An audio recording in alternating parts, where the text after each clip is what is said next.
کیونکہ اگر regular benches کو چھیڑا جاتا تو پھر کچھ ججز جو ہیں وہ بینچوں میں بیٹھنے سے انکار کر دیتے اور قاضی کے لیے مشکل کھڑی ہو جاتی.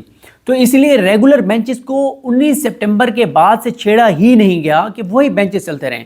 لیکن پہلی مرتبہ اس نئی کمیٹی نے نئے بینچز تشکیل دیے ہیں، اور حیران کن طور پر، کیونکہ ابھی جو یہ کہیں نہیں اس میں لکھا ہوا پریکٹس اینڈ پروسیجر میں کہ جو چیف جسٹس اور اس کے ساتھ جو کمیٹی ممبران ہوں گے، جو کہ اب ایک ہے امین الدین خان جو قاضی کا جار ہے، کہ یہ ایک جج سے کنسنٹ لیں گے کہ یار تمہارا بینچ ہم کراچی میں بنا رہے ہیں یا لاہور میں بنا رہے ہیں یا پشاور میں بنا رہے ہیں، تو تم ولنگ ہو یا نہیں ہو. یہ کہیں پہ لکھا ہوا نہیں ہے. تو ابھی تک تو یہی ہے کہ یہ بینچ کمیٹی نے بنائے ہیں قاضی فائز اور امین الدین خان نے. اور حیران کن طور پر جمعرات اور جمعہ یعنی سوموار سے ہی انہوں نے ویسے ان کے بینچ بنا دی ہیں. جو 8 ججز ہیں اکثریتی فیصلہ دینے والے، ان میں سے 3 ججز کو بھیج دیا گیا ہے کراچی، اور پیچھے 5 ججز رہ گئے. 5 میں سے 4 جو ہیں ان کے بینچز اسلام آباد میں ہیں، اور ایک منیب اختر صاحب جو ہیں وہ چھٹی پر ہوں گے 17 اور 18 کو بھی، لیکن 4 ان میں سے اسلام آباد موجود ہوں گے. لیکن 3 جج جو ہیں وہ بھیج دیے گئے ہیں کراچی. اب میں آپ کو بتاتا ہوں کہ روسٹر کس طرح سے ہے اور کون کون سے جج ہیں کراچی. کیونکہ دیکھیں، اگر جو حکومت اب دوبارہ پلان کیے بیٹھی ہے کہ وہ 17 کو پیش کر دیں گے، ادھر سے ایس سی او ختم ہوگی، اور اب تو شیریں رحمان صاحبہ یہ بھی کہتی ہیں، بلاول بھٹو زرداری یہ بھی کہتے ہیں کہ حکومت تو 2 تا اکثریت پوری کر کے بیٹھی ہوئی ہے، اور شیریں رحمان صاحبہ یہ بھی کہتی ہیں کہ حکومت کے پاس اور پیپلز پارٹی کے پاس مولانا فضل الرحمان نہ بھی ہوں تو پھر بھی نمبر گیم پورا گو کہ مولانا صاحب نے اس چیز کو بے شرمی قرار دیا ہے.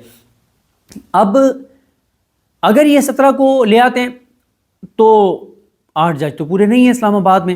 تو اس کا مطلب یہ ہے کہ قاضی صاحب نے یہ طے شدہ منصوبے کے تحت یہ واردات ڈالی ہے کہ انہوں نے 8 میں سے 3 ججز کو کراچی بھیج دیا. اب دوبارہ یہ کہوں گا کہ اب کیونکہ اس میں روسٹر میں مینشن نہیں ہے، نہ ہی کمیٹی کے کئی رولز میں یہ ہے یا قانون میں یہ ہے، ایکٹ میں یہ ہے کہ ججز سے کنسنٹ لی جائے گی کہ آپ فلاں شہر میں جانا چاہتے ہیں یا نہیں جانا دیتے. یہاں پہ ایک اور چیز بھی بتا دوں، جب یہ پریکٹس اینڈ پروسیجر آیا تھا تو اس وقت عمرتا بندیال صاحب کے بعد جو سینئر یونی جج تھے وہ قاضی فائز عیسیٰ تھے، اور ان کے بعد جسٹس سردار طارق مسعود تھے.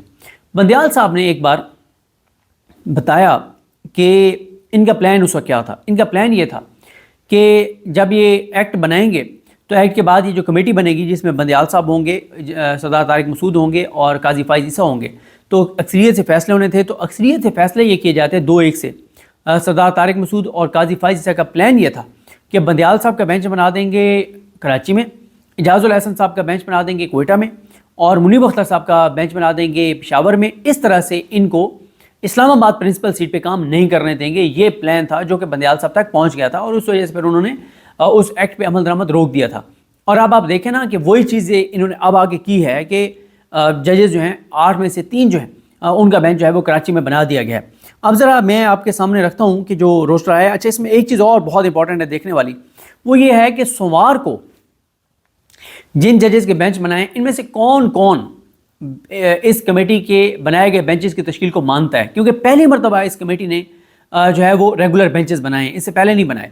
اور جب منصور علی شاہ صاحب اور منیب اختر صاحب اس کمیٹی کو نہیں مان رہے، تو پھر اس کمیٹی کے بنائے ہوئے بینچز میں کیا ان 8 میں سے ججز بیٹھیں گے یا نہیں بیٹھیں گے؟ یہ بڑا سوال ہے، اور یہ ایک بڑا کرائسس سوموار کو سامنے آ سکتا ہے. کیونکہ پرنسپل سیٹ جو اسلام آباد ہے وہاں تو چھٹی ہے سوموار منگل بدھ، لیکن لاہور اور کراچی اور پشاور میں بینچز بنائے گئے.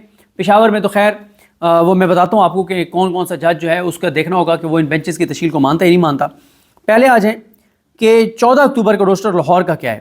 لاہور میں جنہوں نے بینچ بنایا ہے جسٹس امین الدین خان اور جسٹس شاہد بلال حسن. اچھا، شاہد بلال حسن صاحب جو ہیں ابھی تک ان کا نہیں پتہ چلا کہ یہ اپنے حلف کے ساتھ ہیں، آئین کے ساتھ ہیں، پاکستان کے ساتھ ہیں یا قاضی فائز عیسیٰ کے ساتھ ہیں. ان کا کوئی ابھی اس طرح کا امتحان آیا ہی نہیں ہے. تو جب ان کا امتحان آئے گا تو پتہ چلے گا کہ یہ کس طرف ہیں، کیونکہ ابھی تک یہ کسی ایسے کیس میں نہیں بیٹھے جس میں انہوں نے اپنی اوپینین ایکسپریس کی ہو، یعنی کسی ہائی پروفائل کیس کی بات کر رہا ہوں. اب آ جائیں کراچی میں کیا بینچز بنائے گئے. کراچی میں پہلا بینچ ہے جسٹس محمد علی مظہر اور ان کے ساتھ ہیں جسٹس عرفان سعادت خان. اچھا، اب یہ دونوں جج وہ ہیں جو ان 8 ججز میں شامل ہیں جنہوں نے اکثریتی فیصلہ دیا تھا 13 رکنی بینچ میں سے. دوسرا بینچ کراچی میں جسٹس سید حسن اظہر رضوی اور ان کے ساتھ ہیں جسٹس عقیل احمد عباسی. حسن اظہر رضوی صاحب تیسرے جج ہیں ان 8 ججز میں سے، اور جسٹس عقیل عباسی صاحب جو ہیں یہ بھی قاضی کے ساتھ نہیں ہیں، ان کا آپ نے دیکھ لیا تھا کہ ان کا ڈائسینٹ دیکھ لیا تھا، 2-1 سے فیصلہ آیا تھا ری کاؤنٹ والے کیس کا، اس میں انہوں نے ڈائسینٹ کیا تھا۔ اچھا اب آ جائیں اس کے بعد جو بینچز ہیں۔ اچھا 15 اور 16 کو کون کون سے بینچز ہیں؟ پشاور میں ہیں جناب یحییٰ افریدی صاحب اور مسرت ہلالی صاحبہ۔ یحییٰ افریدی صاحب سے کوئی آپ امید نہ رکھیں کہ وہ کوئی بڑی کوئی چیز کریں گے، وہ ہر اہم کیس میں انہوں نے کوئی درمیان میں سے ہی درمیانی راستہ نکالا اور پتلی گلی سے نکل گئے، اور مسرت ہلالی صاحبہ تو 100% قاضی فائز عیسیٰ کے ساتھ ہیں۔ اس کے بعد لاہور کے بینچ جو ہے وہ ہے امین الدین خان صاحب، شاہد بلال حسن صاحب کا، یہ 15 اور 16 دونوں دن کی بات ہو رہی ہے۔ کراچی میں وہی بینچز ہیں جو آپ کو بتا چکا ہوں۔ اصل آ جائیں اب 2 دن 17 اور 18، یہ ہیں وہ 2 دن جس میں حکومت پلان کیے بیٹھی ہے کہ وہ آئینی ترمیم پیش کرے گی۔ 17 اور 18 کو جناب کون کون ہیں؟ قاضی صاحب نے اپنے نگ پورے کر لیے ہیں اسلام آباد میں، اپنے نگ انہوں نے پورے کر لیے ہیں، اپنے بندے انہوں نے پورے کر لیے ہیں۔ 17 اور 18 کو جناب آپ دیکھیں کہ قاضی فائز، پہلا بینچ ہے قاضی فائز عیسیٰ، جسٹس نعیم اختر افغان اور شاہد بلال حسن صاحب، یہ ہے بینچ 1۔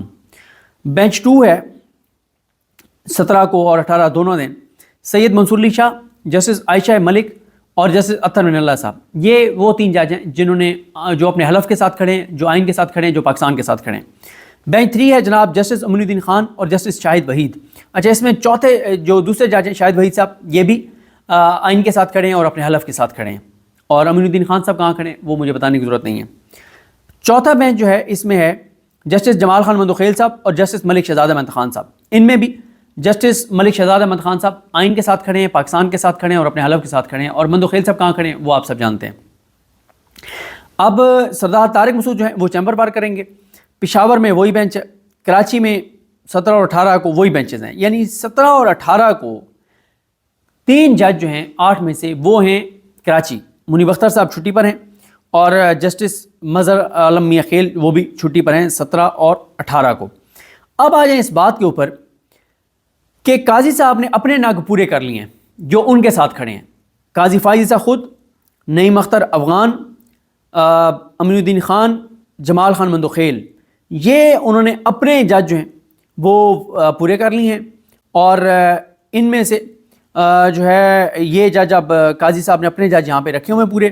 اور اب سوال تو یہ بھی ہے کہ اگر اس دن یہ سارے ججز کو بیٹھنا پڑ جاتا ہے تو اس میں بھی دیکھنا ہوگا کہ اگر ایک لمحے کے لیے ہم بات کرتے ہیں کہ اس دن عدالت لگانی پڑ جاتی ہے، کوئی معاملہ ایسا آ جاتا ہے، پہلی بات یہ ہے کہ قاضی صاحب تو لگائیں گے نہیں، اور اگر جو ججز اپنے آئین کے ساتھ کھڑے ہیں، پاکستان کے آئین کے ساتھ اور حلف کے ساتھ کھڑے ہیں، تو ان کی جو کنفرم جو پتہ ہے کہ وہ اس دن عدالت لگا سکتے ہیں وہ ہیں جناب 3، یہ یعنی منصور علی شاہ صاحب، عائشہ ملک صاحبہ، اطہر من اللہ صاحب، شاہد وحید صاحب، اور کسی حد تک ملک شہزاد صاحب بھی ان کے ساتھ بیٹھ سکتے ہیں۔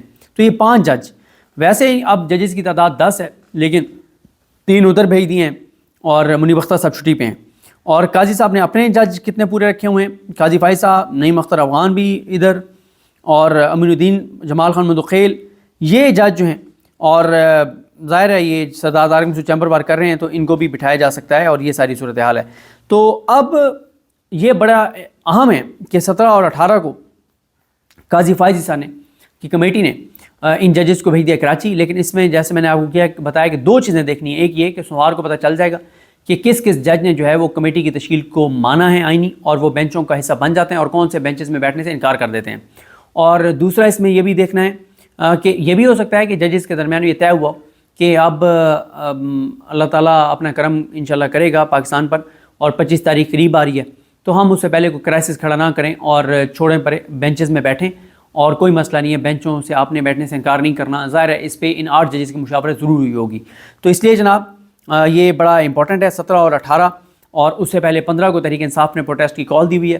اب اگر تو عمران خان صاحب سے ملاقات ہو جاتی ہے پھر تو یہ پروٹیسٹ نہیں ہوگا، اگر نہیں کرائی جاتی تو پھر پروٹیسٹ کس طرح ہوگا، کیسے ہوگا، یہ آنے والے دن بتائیں گے۔ مجھے اپنی دعا میں یاد رکھیں۔ الکریم ہم سب کا حامی ناصر، اللہ حافظ۔